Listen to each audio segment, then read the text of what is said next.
નમસ્કાર મિત્રો, સ્વાગત છે તમારું એક નવા વિડીયોમાં।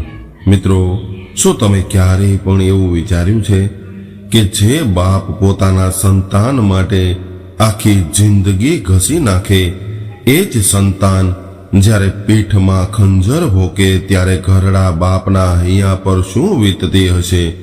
મિત્રો, આજે હું તમારા માટે એક એવી ભયાનક અને હૃદયદ્રાવક સત્ય ઘટના લઈને આવ્યો છું જે રાજકોટની ગલીઓમાંથી નીકળી છે।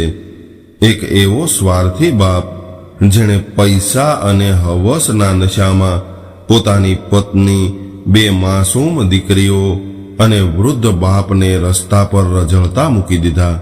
પરંતુ મિત્રો, યાદ રાખજો, ઉપરવાળાની લાકડીમાં અવાજ નથી હોતો, પરંતુ જ્યારે એ પડે છે ત્યારે હાડકાં ગળી જાય છે। કુદરતનો ન્યાય કેવો ભયાનક હોય છે અને દીકરીઓ કેવી રીતે બાપનું નામ રોશન કરે છે, એ આ વાર્તા સાંભળીને તમને સમજાઈ જશે। મિત્રો, જો તમારા હૃદયમાં લાગણી હોય તો જ આ કહાની સાંભળજો। આ દર્દનાક સફરમાં જોડાવા માટે અત્યારે જ અમારી ચેનલને સબસ્ક્રાઇબ કરજો, વિડીયોને લાઈક કરજો અને શેર કરજો। મિત્રો, કહાની શરૂ કરતા પહેલા તમને એક વિનંતી કરવી છે કે તમે આ વિડીયો કયા દેશ અથવા તો કયા રાજ્યમાંથી અથવા તો કયા ગામથી અથવા શહેરથી જોઈ રહ્યા છો એ લખજો અને તમારું નામ કોમેન્ટમાં લખવાનું ભૂલતા નહીં, જેથી કરીને અમને ખબર પડે કે અમારી વાર્તા, અમારી કહાની કયા કયા શહેર અથવા તો કયા ગામ સુધી પહોંચે છે। મિત્રો, હવે કોઈ પણ પ્રકારની બીજી વધારાની વાતો ન કરીને સીધા જ આજની કહાની શરૂ કરીએ। રાજકોટ શહેર, જેને દુનિયા એન્જિનિયરિંગ હબ અને રંગેલું શહેર તરીકે ઓળખે છે, પરંતુ આ ઝગમગતા શહેરની પાછળ ભક્તિનગરની સાંકડી ગલીઓમાં કેટલાય એવા પરિવારો વસે છે જેમના પરસેવાની કિંમત હજુ સુધી કોઈ આંકી નથી શક્યું। આજ ભક્તિનગરના એક જૂના અને સાંકડા તેમજ ભેજવાળા મકાનમાં પરસોત્તમભાઈ નામનો એક વ્યક્તિ રહેતો હતો। પરસોત્તમભાઈ એટલે કે રાજકોટના લોખંડ બજારનું એક એવું નામ જેણે પોતાની જિંદગીના 35 વર્ષ એક નાનકડા લેથ મશીન પર લોખંડના સ્પેર પાર્ટ્સ બનાવવામાં કાઢી નાખ્યા હતા। સવારે 8 વાગ્યે ટિફિન લઈને કારખાને પહોંચી જવાનું અને રાત્રે 10 વાગ્યા સુધી આંખો ફોડી ફોડીને લોખંડનો આકાર આપવાનો। એમની આંગળીઓના ટેરવા લોખંડ સાથે ઘસાઈને એટલા બધા કઠણ થઈ ગયા હતા જાણે કોઈ પથ્થરને અડી રહ્યા હોય એવું લાગે।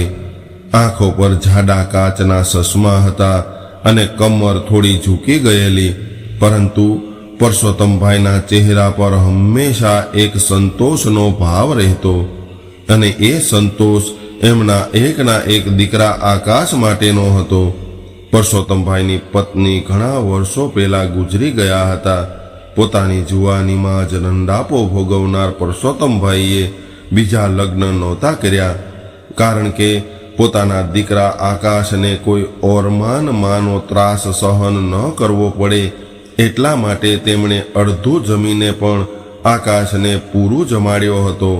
પોતે ફાટેલા જબ્બા પહેરીને આકાશને કોલેજમાં ભણવા માટે મોંઘા મોંઘા કપડાં અપાવ્યા હતા, પરંતુ કહેવાય છે ને કે વાવેલા બીજ હંમેશા મીઠા ફળ નથી આપતા, ક્યારેક બાવળ બનીને આખું આંગણું લોહી લુહાણ કરી નાખે છે। આકાશ દેખાવે રૂપાળો, સ્માર્ટ અને આજના જમાનાનો હાઈફાઈ છોકરો હતો, પરંતુ તેના મનમાં રાજકોટની આ ધૂળ, એન્જિનિયરિંગના કારખાનાનો અવાજ અને પિતાની ગરીબી પ્રત્યે સખત નફરત હતી। એને રાતોરાત અમીર થવું હતું। એને દિલ્હીની લાઇફસ્ટાઇલ, મોંઘી ગાડીઓ અને બ્રાન્ડેડ કપડાઓનો મોહ હતો। પરસોત્તમભાઈએ પોતાની આખી જિંદગીની જમા પૂંજી ભેગી કરીને પેટે પાટા બાંધીને આકાશના લગ્ન એક અત્યંત સંસ્કારી અને સીધી સાદી છોકરી કાવ્યા સાથે કરાવ્યા હતા। કાવ્યા એક નાના ગામડાની દીકરી હતી જેને ઘર સંસાર ચલાવતા અને વડીલોની સેવા કરતા ખૂબ સારી રીતે આવડતું હતું. પરસોત્તમભાઈને એમ હતું કે ઘરમાં લક્ષ્મી જેવી વહુ આવશે એટલે આકાશ પણ સુધરી જશે અને જવાબદારી સમજવા લાગશે. લગ્નની શરૂઆતમાં બધું જ ઠીકઠાક લાગતું હતું. કાવ્યા સવારે વહેલી ઉઠીને પરસોત્તમભાઈ માટે ચા નાસ્તો અને ટિફિન બનાવતી, આખું ઘર ચોખ્ખું ચણાક રાખતી. પરસોત્તમભાઈ જ્યારે રાત્રે થાકીને ઘરે આવતા ત્યારે કાવ્યા એમના પગ દબાવતી અને પાણીનો લોટો આપતી. પરસોત્તમભાઈને મનોમન એવું લાગતું કે ભગવાને ભલે પૈસા નથી આપ્યા, પરંતુ દીકરી જેવી વહુ આપીને એમના જીવનનો બધો જ થાક ઉતારી દીધો છે. પરંતુ બીજી તરફ આકાશના મનમાં કંઈક બીજું જ ચાલી રહ્યું હતું. એ કાવ્યાની સાદગીને ગમારપણાનું નામ આપતો. એ અવારનવાર કાવ્યા પર ગુસ્સે થતો અને એને હંમેશા ટોણા મારતો કે તને તો વાત કરવાની એ ભાન નથી પડતી, મારા સ્ટાન્ડર્ડમાં તું ક્યાંય પણ સેટ નથી થતી. કાવ્યા ચૂપચાપ આંસુ પી જતી, પરંતુ પરસોત્તમભાઈને ક્યારેય પોતાના દુઃખની ભનક પણ નહોતી પડવા દીધી. સમયનું ચક્ર ફરતું રહ્યું અને કાવ્યાના ગર્ભમાં નવો જીવ આકાર લેવા લાગ્યો. જ્યારે કાવ્યાએ આકાશને ખુશ થતા થતા કહ્યું કે તે પોતે મા બનવાની છે, ત્યારે આકાશના ચહેરા પર ખુશીની એક લકીર પણ ન આવી. ઉલટાનો એણે ચીડાઈને એવું કહ્યું કે હજુ અત્યારે આ બધી શું જરૂર હતી? એક તો ખાવાના સાંસા છે, મારી લાઈફ હજુ સેટ નથી થઈ અને આ નવો ખર્ચો ગળે વળગ્યો છે. આવા શબ્દોએ કાવ્યાના કાળજાને ચીરી નાખ્યું હતું. 9 મહિના પછી રાજકોટની એક સરકારી હોસ્પિટલમાં કાવ્યાએ 2 સુંદર મજાની જોડિયા દીકરીઓને જન્મ આપ્યો. પરસોત્તમભાઈની ખુશીનો કોઈ પાર નહોતો. એમણે આખા કારખાનામાં પેડા વેચ્યા. દીકરીઓના નામ પાડવામાં આવ્યા, અનાયા અને આર્યા. પરસોત્તમભાઈ માટે તો જાણે ઘરમાં સાક્ષાત લક્ષ્મી અને સરસ્વતી પધાર્યા હતા. પણ આકાશ માટે આ 2 દીકરીઓ માત્ર એક બોજ હતી. દીકરીઓના જન્મ પછી આકાશનો વ્યવહાર સાવ બદલાઈ ગયો હતો. એ રાત્રે મોડો ઘરે આવતો, ઘણીવાર નશો કરીને આવતો અને નાની નાની વાતોમાં કાવ્યા પર હાથ ઉપાડતો. ક્યારેક પરસોત્તમભાઈ વચ્ચે પડતા તો આકાશ એમની સાથે પણ ગાળાગાળી કરતો. ભક્તિનગરના એ નાના ઘરમાં હવે કારખાનાના મશીનના અવાજ કરતા કકળાટનો અવાજ વધારે આવવા લાગ્યો હતો. અનાયા અને આર્યા જ્યારે ઘોડિયામાં રડતી હોય ત્યારે આકાશ એમને ચૂપ કરાવવાના બદલે ઓશિકું કાન પર મૂકીને સૂઈ જતો અથવા તો ઘરની બહાર જતો રહેતો. આ જ સમયગાળા દરમિયાન આકાશની મુલાકાત દિલ્હીની એક અત્યંત ધનવાન અને મોડર્ન છોકરી સાથે થઈ, જેનું નામ શાલિની હતું. શાલિની રાજકોટમાં કોઈ નવા બિઝનેસ માટે આવી હતી અને આકાશ એના પર્સનલ આસિસ્ટન્ટ તરીકે કામ કરતો હતો. શાલિનીની મોંઘી ગાડીઓ, એની લાઈફસ્ટાઈલ અને એના પૈસા જોઈને આકાશની આંખો અંજાઈ ગઈ હતી. તેણે શાલિનીને પોતાની વાતોની જાળમાં ફસાવવાનું શરૂ કર્યું અને આકાશે શાલિની સામે ખોટું બોલવાનું શરૂ કર્યું કે તે પોતે કુંવારો છે અને એનો પરિવાર તેના પર ખૂબ ત્રાસ ગુજારે છે. શાલિની આકાશના દેખાવ અને વાતોમાં આવી ગઈ. બંને વચ્ચે અફેર શરૂ થઈ ગયું. આકાશ હવે રાજકોટ કરતા દિલ્હી વધારે સમય વિતાવવા લાગ્યો. ધીમે ધીમે પરસોત્તમભાઈની બચત અને કાવ્યાના થોડા ઘણા દાગીના પણ ઘરમાંથી ગાયબ થવા લાગ્યા. કાવ્યાને બધી જ ખબર પડવા માંડી હતી, પરંતુ એ એક ભારતીય નારી હતી. પોતાના પતિનો સંસાર બચાવવા માટે એ રોજ રાત્રે ભગવાન પાસે ખોળો પાથરીને રડતી રહેતી. એક રાત્રે રાજકોટમાં ભયંકર વરસાદ પડી રહ્યો હતો. આકાશમાં વીજળીઓ કડાકા કરી રહી હતી. એ જ સમયે ઘરનો દરવાજો જોરથી ખુલ્યો. આકાશ હાથમાં એક મોટી બેગ લઈને ઊભો હતો. એની આંખોમાં શરમ નહોતી, માત્ર એક કઠોરતા હતી. કાવ્યા દોડીને એની પાસે ગઈ અને બેગ પકડી લીધી અને કહેવા લાગી કે આટલા ભયાનક વરસાદમાં તમે ક્યાં જાઓ છો અને આ સામાન કેમ પેક કર્યો છે? કાવ્યાએ રડતા રડતા આવું પૂછ્યું ત્યારે આકાશે જોરથી એક ધક્કો માર્યો અને કાવ્યા જમીન પર ફસડાઈ પડી. એનું માથું પલંગના પાયા સાથે અથડાયું. ઘોડિયામાં સૂતેલી અનાયા અને આર્યા ડરના માર્યા જોર જોરથી રડવા લાગી. પરસોત્તમભાઈ પોતાના રૂમમાંથી બહાર આવ્યા અને આ દ્રશ્ય જોઈને ચોંકી ગયા. ત્યારે જ આકાશ બોલ્યો કે બસ બહુ થઈ ગયું આ ગરીબીનું નાટક.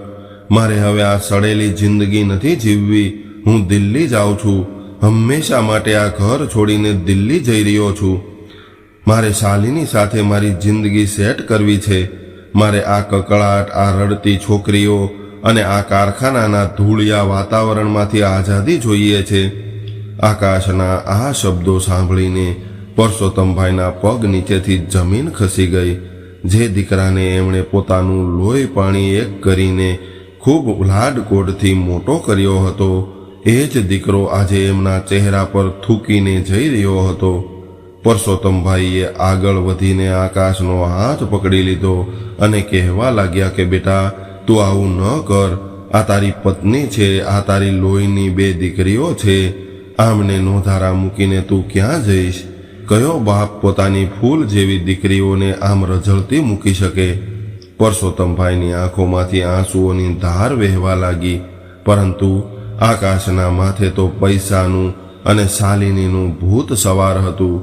એણે એક ઝટકા સાથે પરસોત્તમભાઈનો હાથ છોડાવી દીધો. બાપા, તમે તમારી જિંદગી આ મશીનો પર ઘસી નાખી, પરંતુ મારે મારી જિંદગી નથી બગાડવી. આ તમારી વહુ અને તમારી દીકરીઓ તમે જ સાચવો. મારે કોઈની સાથે કોઈ સંબંધ નથી. આવું કહીને આકાશે દરવાજો જોરથી પછાડ્યો અને અંધકારમાં ગાયબ થઈ ગયો. બહાર વરસાદ પડી રહ્યો હતો અને ઘરમાં પરસોત્તમભાઈ અને કાવ્યાના આક્રંદનો અવાજ એકબીજામાં ભળી ગયા. આકાશના ગયા પછી કાવ્યા સાવ ભાંગી પડી. પાડોશીઓના મહેણા અને પતિના દગાએ એને અંદરથી કોરી ખાધી હતી. તે દિવસ રાત રડતી રહેતી. ન ખાવાનું ભાન, ન પીવાનું ભાન. ધીમે ધીમે તે ગંભીર ડિપ્રેશન અને બીમારીનો શિકાર બની ગઈ. પરસોત્તમભાઈએ પોતાની આખી જિંદગીની જમા પૂંજી કાવ્યાની દવા પાછળ લગાવી દીધી. પરંતુ જેનો જીવવાનો મોહ જ તૂટી ગયો હોય, એને કોઈ દવા કઈ રીતે બચાવી શકે? આકાશના ગયાના બરાબર 8 મહિના પછી એક ઉદાસ સાંજે કાવ્યાએ પરસોત્તમભાઈનો હાથ પોતાના હાથમાં લીધો. એના શ્વાસ ઉકળી રહ્યા હતા. બાજુમાં અનાયા અને આર્યા અબોધ અવસ્થામાં રમી રહી હતી. કાવ્યાએ રડતા અવાજે કહ્યું કે બાપુજી, મને માફ કરજો. હું હવે વધારે નહીં જીવી શકું. પરંતુ મારી આ બંને દીકરીઓ, મારી ફૂલ જેવી દીકરીઓ, એમને ક્યારેય બાપની કમી ન પડવા દેતા. બાપુજી, એમને એટલી ભણાવજો, એટલી મોટી કરજો કે દુનિયા જોતી રહી જાય. ક્યારેય કોઈની ઓશિયાળી ન બનવી જોઈએ. આટલું બોલતા બોલતા કાવ્યાની આંખો સ્થિર થઈ ગઈ. પરસોત્તમભાઈના હાથમાં એમની દીકરી સમાન વહુએ દમ તોડી દીધો. આખા ભક્તિનગરમાં હાહાકાર મચી ગયો. રામનાથપરા સ્મશાન ગૃહમાં જ્યારે કાવ્યાની ચિતા સળગી રહી હતી, ત્યારે પરસોત્તમભાઈ એક ખૂણામાં 2 માસૂમ દીકરીઓને છાતીએ વળગાડીને ધ્રુસકે ધ્રુસકે રડી રહ્યા હતા. ચિતાની ભડભડતી આગ સામે જોઈને પરસોત્તમભાઈએ એક ભીષ્મ પ્રતિજ્ઞા લીધી કે તારો બાપ તને તરછોડીને ગયો છે અને તારી મા તને મૂકીને જતી રહી છે, પરંતુ આ તમારો દાદો જ્યાં સુધી જીવે છે ત્યાં સુધી તમારા માથા પર કોઈ પણ ઊની આંચ નહીં આવવા દઉં. આ 2 દીકરીઓને હવે હું એવી સિંહણ બનાવીશ કે આખું રાજકોટ એને સલામ કરશે. કાવ્યાના મૃત્યુ પછી પરસોત્તમભાઈની અગ્નિ પરીક્ષા શરૂ થઈ હતી. એની ઉંમર 55 વર્ષને વટાવી ગઈ હતી. આંખે ઝાંખપ આવવા લાગી હતી, પરંતુ જવાબદારી પહાડ જેવી હતી. સવારે વહેલા ઉઠીને બંને દીકરીઓના કપડાં બદલાવવા, એમને દૂધ પીવડાવવું, ઘરનું કામ કરવું અને પછી કારખાને જવું. કારખાનાના માલિકે દયા ખાઈને પરસોત્તમભાઈને છૂટ આપી હતી કે તેઓ નાની દીકરીઓને સાથે જ કારખાને લાવી શકે છે. એક બાજુ પરસોત્તમભાઈનું મશીન ચાલતું હોય અને બીજી બાજુ જમીન પર પાથરેલા ગોદડામાં અનાયા અને આર્યા રમતી હોય. લોખંડની રજકણો વચ્ચે આ બંને હીરા ઉછરી રહ્યા હતા. પરસોત્તમભાઈ પોતે એક ટાઈમ જમતા, ફાટેલા કપડાં પહેરતા, પરંતુ દીકરીઓને ક્યારેય કોઈ પણ વસ્તુની કમી નહોતી પડવા દીધી. જ્યારે બંને દીકરીઓ થોડી મોટી થઈ અને શાળાએ જવાની ઉંમર થઈ ત્યારે પરસોત્તમભાઈએ ઓવર ટાઈમ કરવાનું શરૂ કર્યું. રાત્રે 12 વાગ્યા સુધી તેઓ કામ કરતા. એમની આંગળીઓમાંથી ઘણીવાર લોહી નીકળવા લાગતું. પરંતુ જ્યારે તેઓ ઘરે જઈને સૂતેલી અનાયા અને આર્યાના માથા પર હાથ ફેરવતા ત્યારે એમનો બધો જ થાક ઉતરી જતો. દીકરીઓ પણ દાદાના સંઘર્ષને નાનપણથી જ સમજવા લાગી હતી. તેઓ ક્યારેય પણ કોઈ પણ પ્રકારની જીદ નહોતી કરતી. શાળામાંથી આવીને સીધી જ દાદાને ઘરકામ કરવામાં મદદ કરતી. અનાયા ભણવામાં ખૂબ હોશિયાર હતી અને આર્યાનું મગજ વ્યવહાર અને બિઝનેસમાં ખૂબ ચાલતું હતું. ધીરે ધીરે સમય વીતવા લાગ્યા અને બંને દીકરીઓ હવે જવાન થઈ ગઈ હતી. કોલેજનો અભ્યાસ પૂરો થવા આવ્યો હતો. રાજકોટના ઓટોમોબાઈલ માર્કેટની રગે રગથી તેઓ વાકેફ હતી. અનાયાએ એન્જિનિયરિંગનો કોર્સ કર્યો હતો અને આર્યાએ મેનેજમેન્ટની જવાબદારી લીધી હતી. ભક્તિનગરના એ જ જૂના ઘરમાંથી એક નાનકડી ઓફિસ અને થોડી મૂડીથી બંને બહેનોએ પોતાનો સ્પેર પાર્ટ મેન્યુફેક્ચરિંગનો વ્યવસાય શરૂ કર્યો. દાદાના આશીર્વાદ અને બે બહેનોની રાત દિવસની અતૂટ મહેનત રંગ લાવી. તેઓ મોટા ઉદ્યોગપતિઓ પાસેથી ઓર્ડર લાવતી, નવી ટેકનોલોજીનો ઉપયોગ કરતી અને સમયસર માલ સપ્લાય કરતી. એમની ઈમાનદારી અને કામ કરવાની ધગશ જોઈને માર્કેટમાં એમનું નામ થવા લાગ્યું. ધીમે ધીમે એક મશીનથી 10 થયા, 10માંથી 50 થયા અને એક આખી મોટી કંપની ઊભી થઈ ગઈ. પેલો ઘરડો દાદો જેણે પોતાની આખી જિંદગી લોખંડના કારખાનામાં કાઢી નાખી હતી, તે આજે ગર્વથી છાતી કાઢીને રાજકોટના રસ્તા પર ચાલતો હતો. હવે અનાયા અને આર્યાએ કાલાવડ રોડ પર એક આલીશાન બંગલો બનાવ્યો અને પોતાના દાદાને એ જ બંગલામાં ખૂબ શાનથી રાખતા હતા. પરંતુ સમયનું ચક્ર ક્યારેય એક જ દિશામાં નથી ફરતું. જે ભૂતકાળને તેઓ પાછળ છોડી આવ્યા હતા એ જ ભૂતકાળ એક ભયંકર સ્વરૂપ લઈને પાછો આવવાનો હતો. દિલ્હી ગયેલા આકાશનું શું થયું હશે? શાલિની સાથેના તેના સંબંધોનું શું પરિણામ આવ્યું હશે? અને જ્યારે સ્વાર્થી બાપ વર્ષો પછી ભિખારીની હાલતમાં પોતાની કરોડપતિ દીકરીઓ સામે આવીને ઊભો રહેશે ત્યારે શું થશે? શું અનાયા અને આર્યા પોતાની માતાના ખૂની સમાન બાપને માફ કરી શકશે? મિત્રો, તમે જોયું કે કેવી રીતે એક સ્વાર્થી બાપ પોતાના લોહીના સંબંધોને રસ્તા પર રઝળતા મૂકીને પોતાના મોજ શોખમાં ખોવાઈ ગયો હતો. પરંતુ કહેવાય છે ને કે કુદરતની કોર્ટમાં કોઈ પણ વકીલ નથી હોતો અને ત્યાં જજમેન્ટ સીધું જ આવે છે. રાજકોટની એ બે અનાથ જેવી દીકરીઓએ પોતાના વૃદ્ધ દાદાના આશીર્વાદથી જે સામ્રાજ્ય ઊભું કર્યું હતું એ કોઈ ચમત્કારથી કમ નહોતું. પરંતુ હવે સમયનું પૈડું ઊંધું ફરવાનું હતું. જે દિલ્હીએ આકાશને આસમાન પર બેસાડ્યો હતો એ જ દિલ્હી હવે એને એવી જમીન પર પટકાવવાનું હતું જ્યાં નીચે પથ્થર અને ઉપર ખુલ્લું આકાશ સિવાય કંઈ નહોતું. પોતાના જ લોહીને તરછોડવાની સજા કેવી ભયાનક હોઈ શકે છે એનો સાક્ષાત્કાર હવે થવાનો હતો. હૃદયને પથ્થર કરી લેજો, કારણ કે હવે જે થવાનું છે એ તમારા રૂવાડા ઊભા કરી દેશે. બંગલાના સૌથી મોટા અને ભવ્ય રૂમમાં કોઈ મોડર્ન પેઇન્ટિંગ નહીં, પરંતુ તેમની સ્વર્ગસ્થ માતા કાવ્યાનો એક મોટો ફોટો લગાવેલો હતો, જેના પર રોજ સવારે તાજા ફૂલોનો હાર ચડાવવામાં આવતો હતો અને આખા ઘરનું કેન્દ્ર બિંદુ હતું. પોતાના દાદા પરસોત્તમભાઈ હવે શાંતિથી બગીચામાં બેસીને પક્ષીઓને ચણ નાખતા અને પોતાની દીકરીઓની સફળતા જોઈને મનોમન ઈશ્વરનો આભાર માનતા રોજ સવારે ઓફિસ જતા પહેલા અનાયા અને આર્યા પોતાના દાદાના ચરણ સ્પર્શ કરતી પરસોત્તમભાઈના ધ્રુજતા હાથ જ્યારે એમના માથા પર મૂકતા ત્યારે બંને બહેનોને દુનિયાની તમામ તાકાત મળી જતી. પરસોત્તમભાઈની આંખોમાં એક પરમ શાંતિ હતી, પરંતુ ક્યાંક ખૂણામાં એક અદ્રશ્ય પીડા પણ છુપાયેલી રહેતી હતી. પોતાના ખોવાયેલા દીકરા આકાશની પીડા હતી. ભલે એણે ગમે તેવા પાપ કર્યા હોય, પરંતુ આખરે તો એ એમનો જ અંશ હતો. પરંતુ દાદાએ ક્યારેય દીકરીઓ સામે આ વાતનો ઉલ્લેખ નહોતો કર્યો. બીજી તરફ દિલ્હીની માયાનગરીમાં આકાશ જિંદગીના એકદમ અલગ ટ્રેક પર દોડી રહ્યો હતો. શાલિની સાથે ગયા પછી શરૂઆતના થોડા વર્ષો તો જાણે તે કોઈ સપનાની દુનિયામાં જીવતો હોય એવું લાગતું હતું. મોટી ક્લબો, મોંઘી શરાબ, રાતભર ચાલતી પાર્ટીઓ અને પૈસાનો બેફામ ધુમાડો. આકાશને લાગતું હતું કે એણે પોતાના બાપ અને પત્નીને છોડીને દુનિયાનો સૌથી સાચો નિર્ણય લીધો છે. શાલિનીના પિતાના પૈસા પર તે અય્યાસી કરી રહ્યો હતો, પરંતુ એને ખબર નહોતી કે પારકી થાપણ પર કરેલો જલસો ક્યારેય કાયમી નથી હોતો. ધીમે ધીમે શાલિનીને આકાશની અસલિયત સમજાવા લાગી હતી.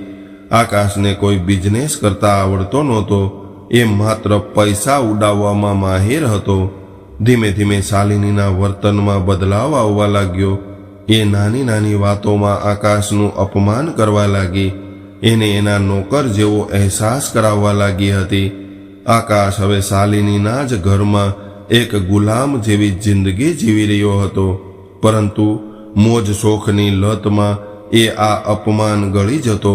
એને પોતાની પત્ની કાવ્યા ક્યારેય યાદ નહોતી આવતી, જેણે ક્યારેય એની સામે ઊંચા અવાજે વાત પણ નહોતી કરી. એને પોતાનો ઘરડો બાપ પણ યાદ નહોતો આવતો, જેણે પોતાના મોઢાનો કોળિયો કાઢીને એને ખવડાવ્યો હતો. એક રાત્રે દિલ્હીના હાઈવે પર એક ભવ્ય પાર્ટી પૂરી કરીને આકાશ પોતાની લક્ઝરી કારમાં એકલો જ ઘરે પાછો ફરી રહ્યો હતો. એણે હદ કરતા વધારે નશો કરેલો હતો અને કારની સ્પીડ પણ આસમાને હતી. અચાનક એક વળાંક પર એની કાર બેકાબૂ થઈ ગઈ. કાર સીધી જ ડિવાઈડર સાથે અથડાઈ અને હવામાં પલટી ખાઈને એક મોટા થાંભલા સાથે એવી રીતે ભટકાઈ કે ધડાકાથી આજુબાજુનો આખો વિસ્તાર ધ્રુજી ઉઠ્યો. કારના કચર ઘાણ વળી ગયા અને અંદર ફસાયેલો આકાશ લોહી લુહાણ હાલતમાં બેભાન પડ્યો હતો. જ્યારે આકાશને ભાન આવ્યું ત્યારે તે દિલ્હીની એક હોસ્પિટલના પથારી પર પડ્યો હતો. આખું શરીર પાટાપિંડીથી ઢંકાયેલું હતું અને એક ભયાનક પીડા એના હાડકાઓને કોરી રહી હતી.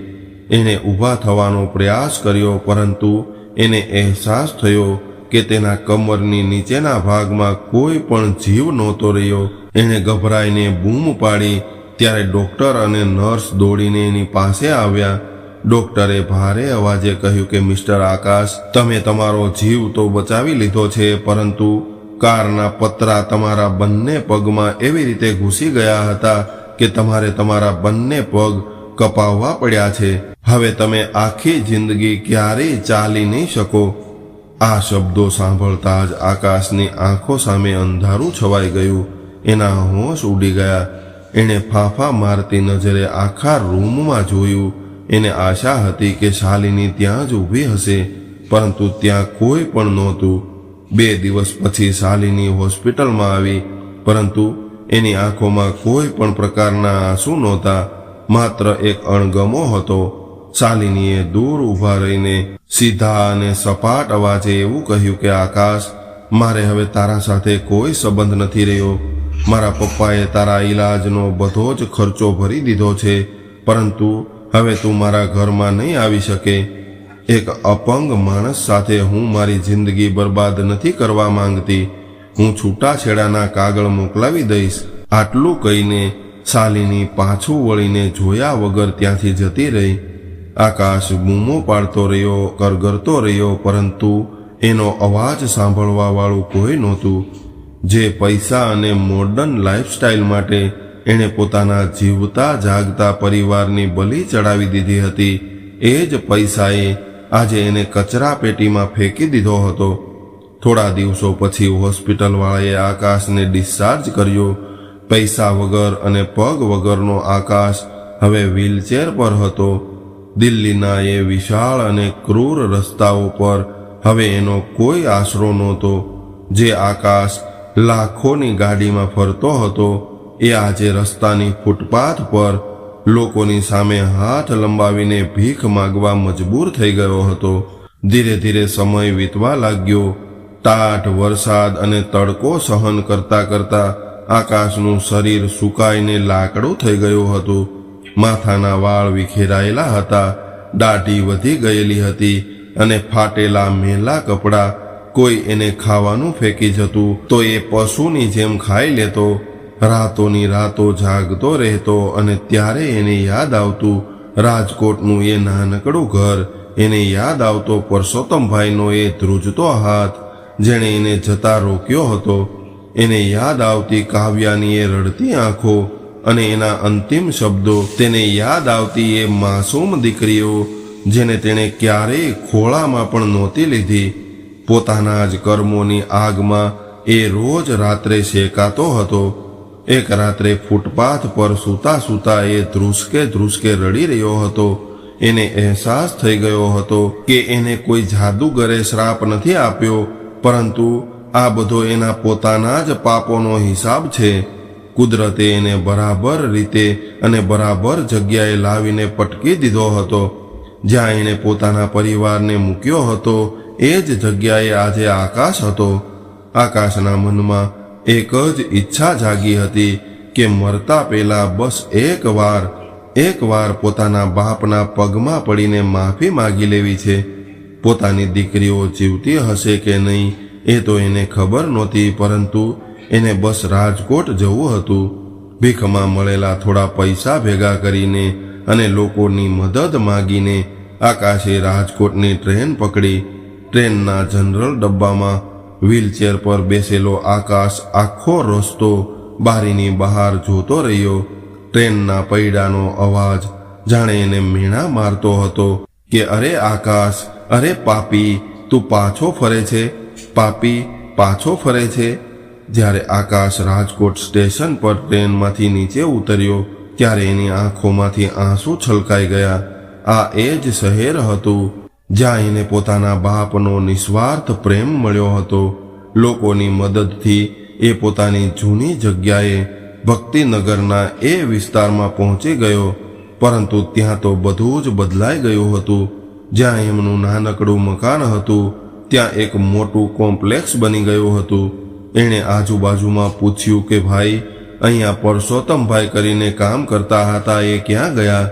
એક જૂના પાડોશીએ એને ઓળખ્યા વગર એવું કહ્યું કે અરે ભાઈ, એ પરસોત્તમભાઈ તો હવે ખૂબ મોટા માણસ થઈ ગયા છે. એમની બે દીકરીઓ અનાયા અને આર્યાએ તો આખા શહેરમાં ખૂબ મોટી કંપની ખોલી છે, કરોડોનો બિઝનેસ કરે છે. એમનો કાલાવડ રોડ પર ભવ્ય બંગલો છે. પરસોત્તમભાઈ તો હવે રાજાની જેમ જીવે છે. આવું સાંભળીને આકાશના કાનમાં જાણે ધાક પડી ગઈ. એ બે દીકરીઓ જેને તે પોતાના પર બોજ સમજતો હતો, જેના લીધે એણે ઘર છોડ્યું હતું, એ જ દીકરીઓએ આજે એના બાપને રાજા બનાવી દીધો હતો. આકાશને પોતાના પર એટલી બધી નફરત આવવા લાગી કે તેને થયું કે કોઈ મોટું વાહન આવે અને તે એની નીચે કચડાઈને મરી જાય. પરંતુ હવે એ માફી માગ્યા વગર મરવું પણ મંજૂર નહોતું. ઘણી બધી મુસીબતોનો સામનો કરીને રસ્તા પર ભીખ માંગતો આકાશ 2 દિવસ પછી એની દીકરીઓની વિશાળ ફેક્ટરીના ગેટ પર પહોંચી ગયો. ગેટ પર ઊભેલા સિક્યુરિટી ગાર્ડે એને ધક્કો મારીને કાઢી મૂક્યો અને એવું કહ્યું કે અરે ભિખારી, અહીંથી ભાગી જા, આ કોઈ ધર્મશાળા નથી કે દોડ્યો આવે છે. ત્યારે આકાશ ગેટની બહાર જ એક ઝાડ નીચે વ્હીલચેર પર બેસી રહ્યો. એની નજર એક ધારી ગેટ પર મંડાયેલી હતી. સાંજના 6 વાગ્યા હતા. અચાનક સિક્યુરિટી ગાર્ડ એલર્ટ થઈ ગયા. ગેટ ખુલ્લો મૂકવામાં આવ્યો અને એક શાનદાર કાર બહાર આવી. કારની પાછળની સીટ પર પરસોત્તમભાઈ બેઠા હતા અને આગળની સીટ પર અનાયા અને પાછળ આર્યા બેઠી હતી. આકાશે દૂરથી જ પરસોત્તમભાઈને ઓળખી લીધા. ભલે ચહેરા પર કરચલીઓ વધી ગઈ હતી, પરંતુ એમના ચહેરાનું નૂર કંઈક અલગ જ હતું. આકાશથી રહેવાયું નહીં. એણે પોતાની વ્હીલચેરના પૈડા પૂરી તાકાતથી ફેરવ્યા અને કારની બરાબર સામે આવીને ઊભો રહી ગયો. ડ્રાઈવરે અચાનક બ્રેક મારી. કાર એક ઝટકા સાથે ઊભી રહી ગઈ. સિક્યુરિટી ગાર્ડ દોડીને ત્યાં આવ્યા અને આકાશને ગાળો ભાંડતા ખેંચવા લાગ્યા. અવાજ સાંભળીને આર્યા કારમાંથી બહાર આવી અને કહેવા લાગી કે શું છે આ બધું? કોણ છે આ માણસ? એને મારશો નહીં, આરામથી સાઈડમાં કરો. આર્યાનો અવાજ સાંભળીને આકાશે માથું ઊંચું કર્યું. આંખોમાં ચોધાર આંસુ અને ગળામાં ડૂમો હતો. દીકરી, મને માફ કરી દે. દીકરી, હું તારો અભાગી બાપ છું. આકાશના મોઢામાંથી મહા મહેનતે આટલા શબ્દો નીકળ્યા. આ શબ્દો સાંભળતા જ આર્યાના પગ તળેથી જમીન સરકી ગઈ. એનો શ્વાસ અદ્ધર થઈ ગયો. આટલામાં અનાયા પણ બહાર આવી ચૂકી હતી. કારનો દરવાજો ખોલીને પરસોત્તમભાઈ પણ બહાર આવ્યા હતા. પરસોત્તમભાઈની નજર જ્યારે જમીન પર વ્હીલચેરમાં બેસેલા ફાટેલા કપડાં અને કપાયેલા પગવાળા એ ભિખારી પર પડી, ત્યારે એમના હાથમાંથી ચાલવાની લાકડી નીચે પડી ગઈ. આખા વાતાવરણમાં એક ભયાનક શાંતિ છવાઈ ગઈ. માત્ર ફેક્ટરીના મશીનોનો ધીમો અવાજ આવી રહ્યો હતો. પરસોત્તમભાઈ ધીમા પગલે આગળ વધ્યા. આકાશે પોતાનું માથું પરસોત્તમભાઈના પગ પર મૂકી દીધું અને નાના બાળકની જેમ ધ્રુસકે ધ્રુસકે રડવા લાગ્યો અને કહેવા લાગ્યો કે બાપુજી, તમારો આ પાપી દીકરો પાછો આવ્યો છે. મને ભગવાને મારા કર્મોની ભયાનક સજા આપી છે. મારા પગ કપાઈ ગયા. મારી જિંદગી બરબાદ થઈ ગઈ. તમે સાચા હતા બાપુજી. હું રૂપિયાના નશામાં આંધળો થઈ ગયો હતો. મેં કાવ્યા સાથે, મેં મારી દીકરીઓ સાથે ખૂબ મોટો અન્યાય કર્યો છે. મને ખબર છે કે હું માફી માંગવાને લાયક પણ નથી રહ્યો, પરંતુ જો તમે મને એકવાર માફ નહીં કરો તો મને નર્કમાં પણ જગ્યા નહીં મળે. બાપુજી, મને માફ કરી દો. આકાશના આંસુઓથી પરસોત્તમભાઈના પગ પલળી રહ્યા હતા. પરસોત્તમભાઈની આંખોમાંથી પણ ચોધાર આંસુ વહી રહ્યા હતા. વર્ષોથી દબાયેલો ગુસ્સો, દુઃખ અને એક બાપની મમતા બધું જ એક સાથે ઉભરાઈ રહ્યું હતું. અનાયા અને આર્યા દૂર ઊભી આ દ્રશ્ય જોઈ રહી હતી. એમના મનમાં એ જ બાપનો ચહેરો તરવરી રહ્યો હતો, જેણે એમની માને રડતી મૂકીને ઘર છોડ્યું હતું. જે બાપના કારણે એમની મા સમય પહેલા જ મરી ગઈ હતી. અનાયાથી રહેવાયું નહીં અને એ આગળ આવી અને ગુસ્સાથી કહેવા લાગી કે બાપ? કયો બાપ? બાપ તો એ હોય છે જે પોતાની દીકરીઓ માટે દુનિયા સાથે લડી પડે. તમે તો અમને રસ્તા પર રઝળતા મૂકી દીધા હતા. જ્યારે અમારી મા બીમારીમાં તડફડતી હતી ત્યારે તમે ક્યાં હતા? જ્યારે દાદા રાત દિવસ કારખાનામાં લોહી લુહાણ થતા હતા ત્યારે તમે ક્યાં હતા? આજે તમારી પાસે પૈસા નથી, કોઈ આશરો નથી, એટલે તમને પરિવાર યાદ આવી ગયો. આ દાદા જ અમારા બાપ છે અને એ જ અમારી માં છે. તમારા માટે આ ઘરમાં કે અમારા દિલમાં કોઈ પણ જગ્યા નથી. તમે અહીંથી જતા રહો. અનાયાના આ શબ્દોમાં કાળઝાળ ગુસ્સો હતો. આર્યા પણ રડી રહી હતી, પરંતુ એ અનાયાની વાત સાથે સહેમત હતી. આકાશનું માથું જમીન પર પડ્યું હતું. એને ખબર હતી કે દીકરીઓનો ગુસ્સો 100% વ્યાજબી હતો. એને આ જ સજા મળવી જોઈએ હતી. તે ધીમે ધીમે પોતાની વ્હીલચેર પાછળ ખેંચવા લાગ્યો. ત્યારે જ પરસોત્તમભાઈએ પોતાનો ધ્રુજતો હાથ ઊંચો કર્યો અને એવું કહ્યું કે ઊભી રે દીકરી. પરસોત્તમભાઈનો અવાજ ભારે પણ મક્કમ હતો. તેઓ આકાશ પાસે ગયા અને એના ખભે હાથ મૂકીને કહેવા લાગ્યા કે દીકરીઓ, તમે જે કહ્યું એ 100% સાચું છે. આણે જે પાપ કર્યું છે એની માફી દુનિયાની કોઈ પણ અદાલતમાં ન મળે. પરંતુ મારી દીકરીઓ, આપણે એના જેવા નથી થવું. તારી માં કાવ્યા ખૂબ પવિત્ર આત્મા હતી. એણે ક્યારેય કોઈનું ખરાબ નહોતું ઈચ્છ્યું. જો આજે આપણે આને આ હાલતમાં તરછોડી દઈશું તો આપણા સંસ્કાર લાદશે. કુદરતે એને એના કર્મોની સજા આપી દીધી છે. હવે જો આપણે એને સજા આપશું તો આપણામાં અને એનામાં શું ફરક રહેશે? વેરથી વેર ક્યારેય શાંત નથી થતું. દીકરીઓ, માફી જ સૌથી મોટું હથિયાર છે.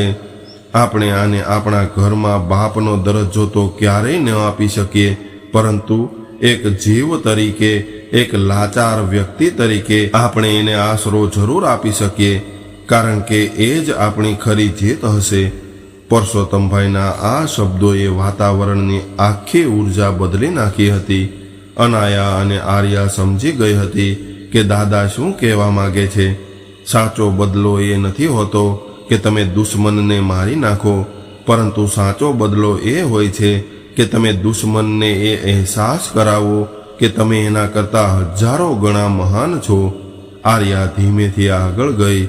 એણે પોતાની બેગમાંથી એક રૂમાલ કાઢ્યો અને દાદાના હાથમાં આપ્યો. પરસોત્તમભાઈએ એ રૂમાલથી આકાશના આંસુ લૂછ્યા અને કહેવા લાગ્યા કે આકાશ, તે ઘર છોડ્યું ત્યારે મેં તને દીકરો માનવાનો છોડી દીધો હતો. આજે આ દીકરીઓના કહેવાથી હું તને આશરો આપું છું. તું આ ફેક્ટરીના ક્વાર્ટરમાં રહીશ. તને 2 ટાઈમનું જમવાનું અને દવાઓ મળી જશે. પરંતુ યાદ રાખજે, આ બધું તને તારા બાપ તરીકેના હકથી નથી મળતું, પરંતુ મારી આ મહાન દીકરીઓની દયાથી મળે છે. આકાશે હાથ જોડીને માથું નમાવી લીધું. એને હવે બીજું કંઈ જોઈતું નહોતું, પરંતુ એ જ દિવસથી આકાશ ફેક્ટરીના એક નાના રૂમમાં રહેવા લાગ્યો. તે આખો દિવસ વ્હીલચેર પર બેસીને પોતાની દીકરીઓની કંપનીને આસમાનને આંબતી જોતો રહેતો. એને દરરોજ પોતાની ભૂલનો અહેસાસ થતો કે જો એણે પોતાના પરિવારને સાચવ્યો હોત તો આજે એ આ સામ્રાજ્યનો માલિક હોત. પરંતુ આજે તે પોતાની જ દીકરીઓના દરબારમાં એક આશ્રિત બનીને જીવી રહ્યો હતો. આજ તો છે કર્મનો સિદ્ધાંત. દોસ્તો, આ કહાની આપણને એ શીખવે છે કે તમે દુનિયાના કોઈ પણ ખૂણે ભાગી જાઓ, પરંતુ તમારા કર્મો તમારી પાછળ જ આવે છે. જે પરિવાર તમને સાચવે છે એને ક્યારેય પૈસા અથવા તો બહારની દુનિયાની ચકાચોંધ માટે ન છોડવો જોઈએ. અને હા, દીકરીઓ ક્યારેય પારકી થાપણ કે બોજ નથી હોતી. દીકરીઓ તો એક તલવાર છે જે સમય આવે પોતાના આખા પરિવારની ઢાલ બની શકે છે. અનાયા અને આર્યાએ એ સાબિત કરી દીધું કે દીકરો ભલે કપૂત પાકે, પરંતુ દીકરીઓ ક્યારેય કુળને તારવામાં પાછી નથી પડતી. તમને આ રૂવાડા ઊભા કરી દે એવી કહાની કેવી લાગી? શું દીકરીઓએ આકાશને આશરો આપીને સાચું કર્યું કે પછી એને રસ્તા પર જ રખડવા દેવો જોઈતો હતો? તમારી જે પણ સાચી પ્રતિક્રિયા હોય એ નીચે કોમેન્ટ બોક્સમાં જરૂર લખજો. જો વાર્તાએ તમારા દિલને સ્પર્શ કર્યો હોય તો વિડીયોને લાઈક કરવાનું ભૂલતા નહીં. તમારા મિત્રો અને પરિવાર સાથે શેર કરજો અને આવી જ દિલ ધડકાવનારી સત્ય ઘટનાઓ અને વાર્તાઓ સાંભળવા માટે અમારી ચેનલને સબસ્ક્રાઇબ જરૂરથી કરજો. ફરી મળીએ એક નવી કહાની, નવી સત્ય ઘટના સાથે. ત્યાં સુધી બધા જ મિત્રોને જય શ્રી કૃષ્ણ. રાધે રાધે.